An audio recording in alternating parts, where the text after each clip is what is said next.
At 24 years old, James Dean reveals the gay male actors in classic Hollywood that he secretly dated, and it's not all good. Imagine a young man with melancholic sad eyes, tousled hair, and a captivating smile. But behind that are dark secrets that old Hollywood tried to hide at all costs. We will explore his life in the most detailed way, from painful childhood wounds to concealed same-sex romances, and how the conservative society of that time forced stars to live in the shadows, to pretend, to sacrifice themselves to survive under the bright but cold neon lights of Tinseltown.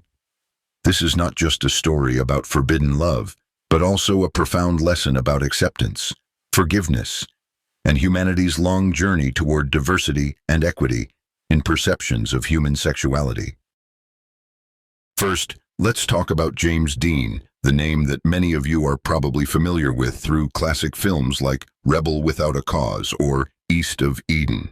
Born on February 8, 1931, in Marion, Indiana, USA, James Byron Dean grew up in an ordinary family, but his life was soon shrouded in the shadow of tragedy.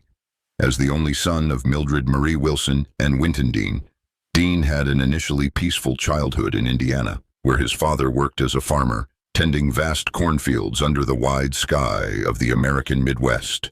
Mildred, his mother, was the only woman who truly understood and nurtured his artistic soul. She encouraged Dean to write down his dreams in old notebooks, taught him to play the violin with gentle classical music, the bongo with lively rhythms, tap dancing with quick steps, and ballet with poetic grace from when he was very young, perhaps only 4 or 5 years old. She often called him Mommy's little Jimmy, and that mother-son relationship was the only light, the spiritual support in the early years of economic hardship for the family. The family moved to Santa Monica, California when Dean was 6 years old, because his father, Winton, gave up farming to study and become a dental technician at a veterans hospital, hoping to find a better life on the sunny, windy West Coast. Life in California brought new hope, with long beaches, crashing waves, and a freer atmosphere compared to rural Indiana, but then tragedy struck suddenly and cruelly. In 1940, when Dean was only 9 years old, his mother passed away from uterine cancer after a short battle with the disease, lasting just a few months. This loss was a tremendous shock, causing Dean to suddenly cry at school, suffer from chronic insomnia, and have erratic mood swings, wounds that followed him throughout his life, turning him into an inwardly stormy person. According to biographers, Dean once recounted that he would sit alone in the backyard, looking up at the deep blue sky and wondering why life was so unfair, why God took away the only woman who loved him unconditionally. He grew up in a Quaker environment, a branch of Protestantism that emphasizes simplicity, peace, and personal ethics. But the void left by his mother made him feel deeply isolated, like a black hole swallowing all childhood joy. His father, Winton, couldn't care for his son alone amid the grief of losing his wife and the burden of work, so he sent Dean to live with his Aunt Hortense and Uncle Marcus Winslow on their farm in Fairmount, Indiana. This was the Winslow family farm, where Dean was raised by his aunt and uncle, strict Quakers who taught him about manual labor, religious ethics, and family values. This decision made Dean feel completely abandoned, like losing both parents at once, creating a psychological scar that never healed. His father later joined World War II, remarried Ethel Case, and had little contact with his son, making the father-son relationship even more tense, full of resentment and prolonged silence. When Dean returned to California after graduating high school in 1949, conflicts over career paths erupted.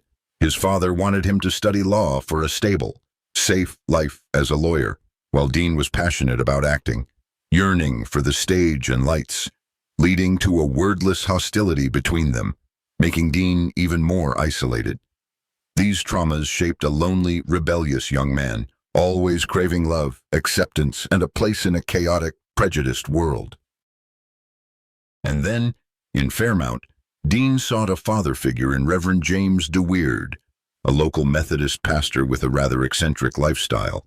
De Weird, often called Dr. Weird because of quirky hobbies like collecting skulls and telling ghost stories, introduced him to bullfighting, a dangerous Spanish sport that he became fascinated with through books, car racing, dangerous hobbies that later shaped Dean's rebellious image on screen and theater in his final high school years, around 1948 to 1949.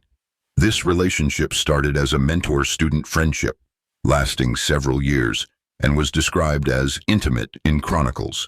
However, later reports and revelations from friends and biographers suggest this relationship may have involved sexual abuse, starting around age 11 to 12, right after his mother's death, when Dean was most vulnerable. Dean confided his deepest pain about this to Elizabeth Taylor, his co-star in Giant, who kept the secret throughout her life and only revealed it after her death in 2011, describing it as the deepest pain that Dean never overcame, a wound that made him fear true intimacy. Taylor said, "It wouldn't help either of us if I revealed it then," due to concerns about affecting Dean's reputation in a still stigmatizing society. Biographers like Kevin Sessoms in his book and reports from 2011 to 2025 confirmed De Weird's involvement, and this experience may have shaped how Dean used relationships to advance his career, often called gay for pay, where he accepted sexual connections in exchange for opportunities. This abuse not only caused psychological trauma, but also contributed to Dean's emotional instability, making him prone to complex, painful romances filled with longing for recognition, always seeking substitute parents in older men. Now, let's move to the most mysterious part, James Dean's hidden sexuality, a topic that has sparked controversy for decades, from biographies to online forums today. In 1949, after high school, Dean went to California to study law as his father wished, but quickly dropped out after just a few months because he felt constrained, and switched to studying drama at the University of California, where he began exploring his true passion. At a campus play audition, amid the vibrant atmosphere of the campus with enthusiastic young students, he met future screenwriter William Bast. They shared a cramped dorm room full of books and scripts and developed a complex relationship that lasted five years, a romance that was both passionate and chaotic. Bast wrote the first biography of Dean, but only revealed the details in 2006 due to legal restrictions from Warner Brothers and the conservative society at the time, where homosexuality was seen as deviant. According to Bast, they had a stormy romance, once spending the night in a desert hotel with howling winds and twinkling stars, even sharing girlfriends like comedian Beverly Wills to conceal it. Bast described Dean as elusive, always seeking connection but fearing commitment, often staying up all night talking about Hollywood dreams, while working at radio industry networking events to support himself. Amid cocktail parties with echoing jazz music, Dean met Rogers Brackett, a successful 35-year-old radio director with a deep voice. They quickly became romantically involved when Dean was just 20, with Brackett playing the role of a protective father figure. Brackett took him to fancy restaurants like Chasen's with delicious steaks, bought new clothes from high-end stores on Rodeo Drive, introduced him to industry people, and they moved in together in a luxury Los Angeles apartment in 1951 with a view of the Pacific Ocean. Brackett had a reputation for gay for pay, but for Dean, he was a lover and mentor, helping him enter the treacherous entertainment world. When asked about living with a famous gay man, Dean simply said, "Yes, I know, but I have my own room," a vague response showing defensiveness. Biographers like Venable Herndon accused Dean of being Brackett's kept boy, meaning he was supported in exchange for sex, a common practice in Hollywood at the time. About a year later, Brackett moved to Chicago for work, leaving Dean saddened, evoking the feeling of abandonment from childhood, losing his mother at 9, being sent away by his father, plus the pain from Reverend De Weird.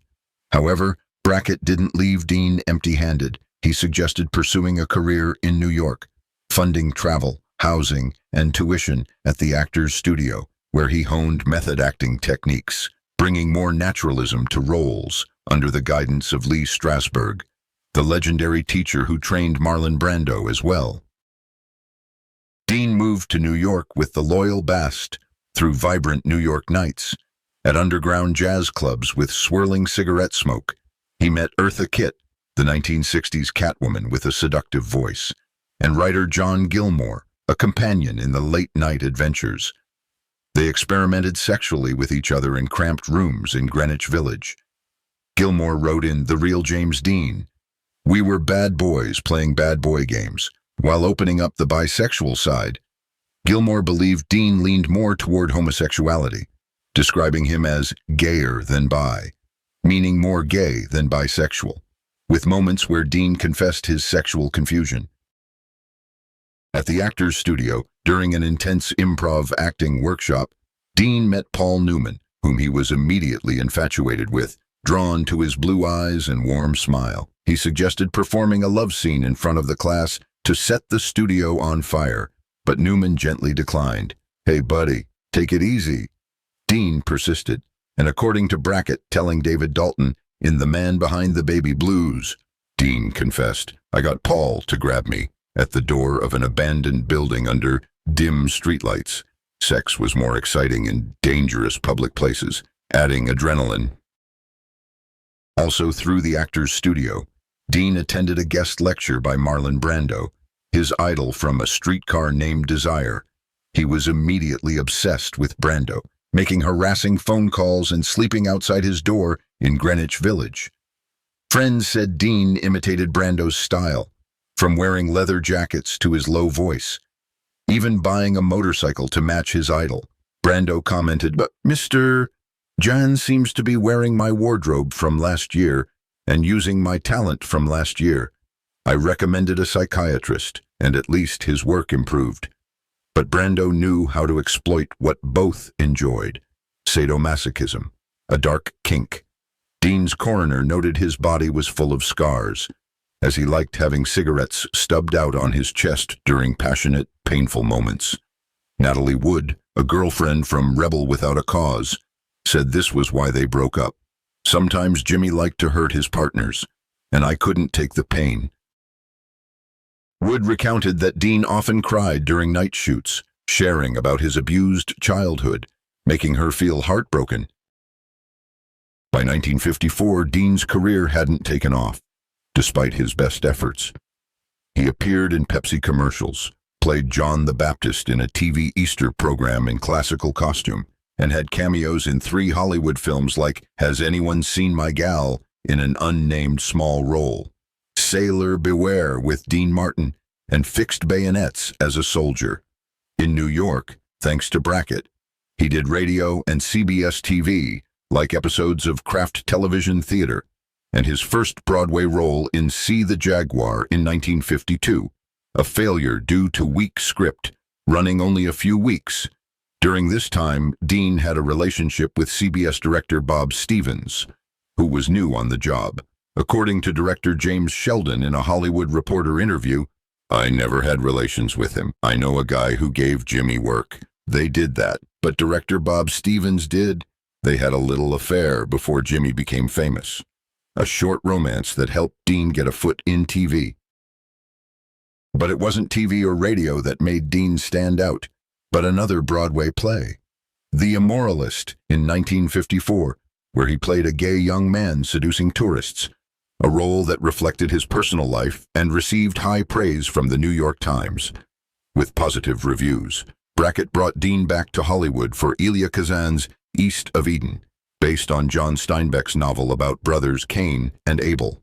Kazan disliked Dean for his erratic temperament, calling him a little monster in his diary, but still gave him the role of Cal Trask, the rebellious son seeking his father's love, mirroring Dean's own childhood.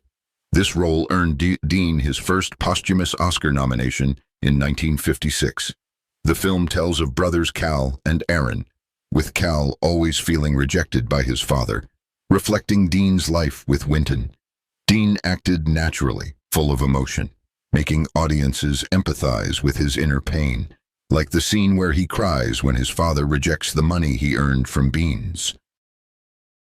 With momentum from East of Eden, combined with his unexpected and authentic acting style, Dean continued with Nicholas Ray's Rebel Without a Cause.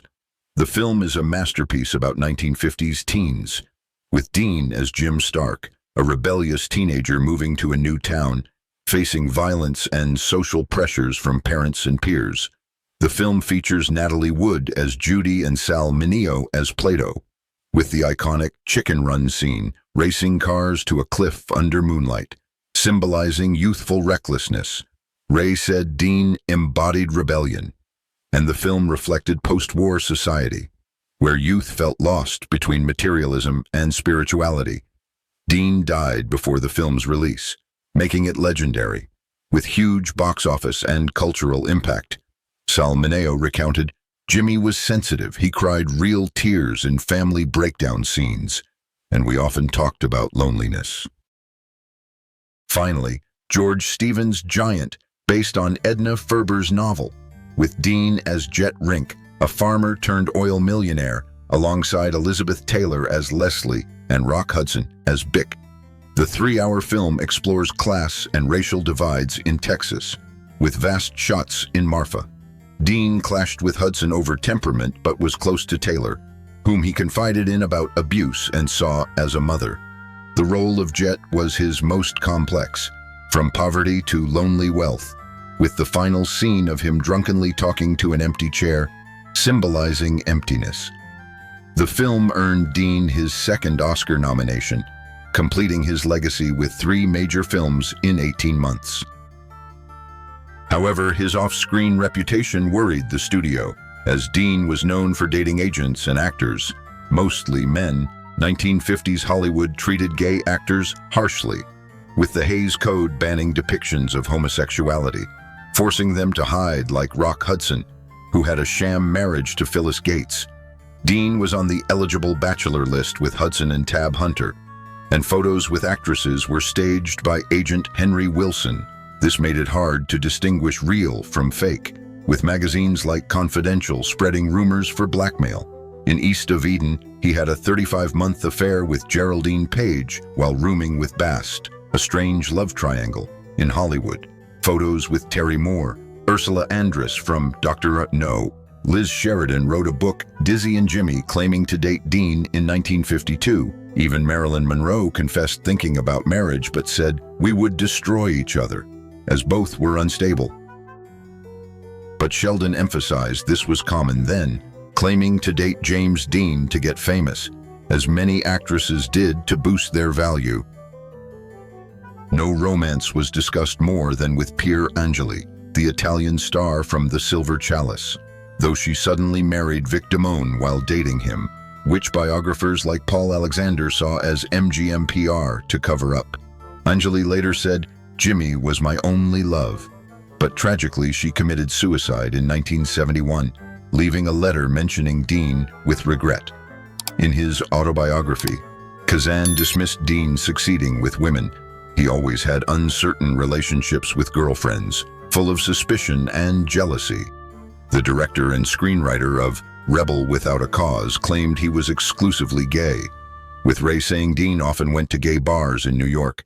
Among his affairs were Clifton Webb, from Laura, and Jack Simmons, a supporting actor. When asked if he was gay, Dean said, "No, but I won't go through life with one hand tied behind my back," a famous quote showing bisexuality. He avoided military service by admitting homosexuality in a 1951 medical exam, a common way during McCarthyism to avoid Vietnam or Korea.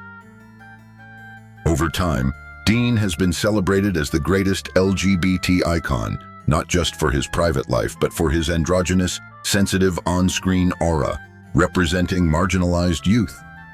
In Rebel, Sal Mineo's Plato admires Jim, suggesting homosexuality, causing stirs and cuts in some states.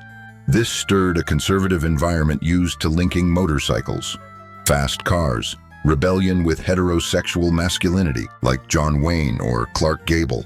As biographer Val Holly said, it created a paradox. Gay affairs presented as career advancement, straight ones as maintenance to avoid scandal. In 1997, Elizabeth Taylor said of Dean, "He hadn't decided yet, only 24 when he died, but he definitely liked women. He flirted with everyone, and she saw Dean as a son, often hugging him when he cried." From my personal perspective, as a lover of Hollywood history, James Dean's story moves me deeply. Many of you who lived through that era probably remember well when homosexuality was considered criminal, taboo, with laws like the Hays Code controlling films, forcing actors to hide themselves to avoid jail or job loss.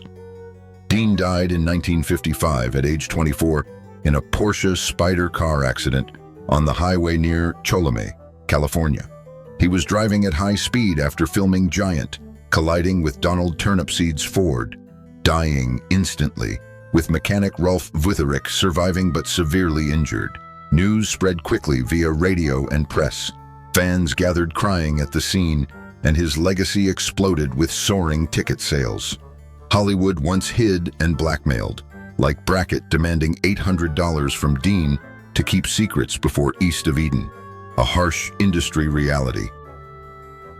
Today, with films like the biopic on Dean's gay romance with Bast, starring Brandon Flynn in Rebel Heart slated for 2025, we see great progress, from Stonewall riots to legal same-sex marriage. But it's still far, as ex-posts show debates on acknowledging Dean as bisexual or gay, with fans defending his macho image.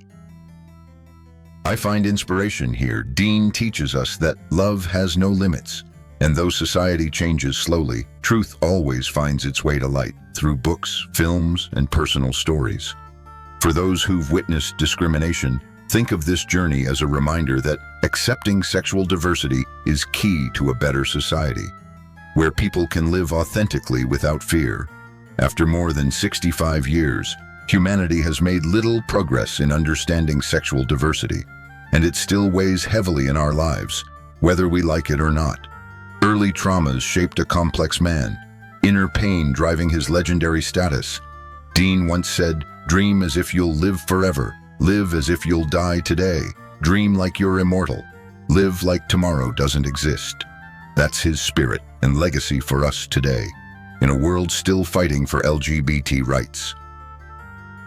To expand further, let's talk about Dean's influence on music and fashion. Many artists, like the Eagles with the song James Dean, praise him as too fast to live, too young to die. Or David Bowie drawing inspiration from him for the androgynous image in the Ziggy Stardust album. In modern films, rebellious characters like in The Breakfast Club or Riverdale bear Dean's mark, with leather jackets and defiant attitudes. He was also a fashion icon with Levi's 501 jeans, the red jacket in Rebel, influencing Gucci and Prada today, with collections inspired by him. Socially, Dean contributed to the 1950s youth movement, rebelling against post-war rigidity, paving the way for 1960s hippies and the sexual freedom movement. Moreover, Dean's life is a lesson on art's power to reflect society. In Giant, the role of Jet Rink shows American social change, from farmer to oil tycoon, reflecting the shattered American dream amid racism and classism. Taylor recounted Dean often stayed up all night preparing roles, and he said, "Acting is the most lonely profession in the world. Acting is the loneliest job because you live in others' roles." This reflected his loneliness from abandoned childhood to fake Hollywood life, where friends were colleagues and love was secret. On the LGBT front, Dean is an icon for daring to live authentically in shadows, though not openly like Elton John later. Critics like Vito Russo in The Celluloid Closet analyze how Rebel has queer elements, with Plato as the first sympathetic gay character on screen. Despite censorship, 1950s Hollywood forced gay actors like Montgomery Clift or Anthony Perkins to hide, leading to personal tragedies like addiction or suicide. Dean, though not out, challenged with sensitive gender-neutral images, like wearing pink in Rebel, a color then for women. Finally, Dean's death was a fateful tragedy, but also the start of legend. On September 30th, 1955, he drove his Porsche 550 Spider, nicknamed Little Bastard, which he carved himself, to a race in Salinas after filming Giant. Colliding with Donald Turnipseed's Ford at the junction of Highways 41 and 46, Dean died on the spot with a broken neck. Mechanic Rolf Wutherick survived but was severely injured. Later recounting Dean was going 85 miles per hour. News spread quickly via radio and press. Fans gathered crying at the scene, and his legacy exploded with soaring ticket sales for Rebel and Giant. Museums in Fairmount, Indiana honor him with annual festivals, and his grave at Park Cemetery still receives thousands of fans visiting, leaving flowers and handwritten letters. Thank you for listening to this long journey about James Dean. If you find it interesting, please like, subscribe, and share to spread the story. We'll meet again in the next video with other Hollywood secrets. Wishing you a peaceful and thoughtful day.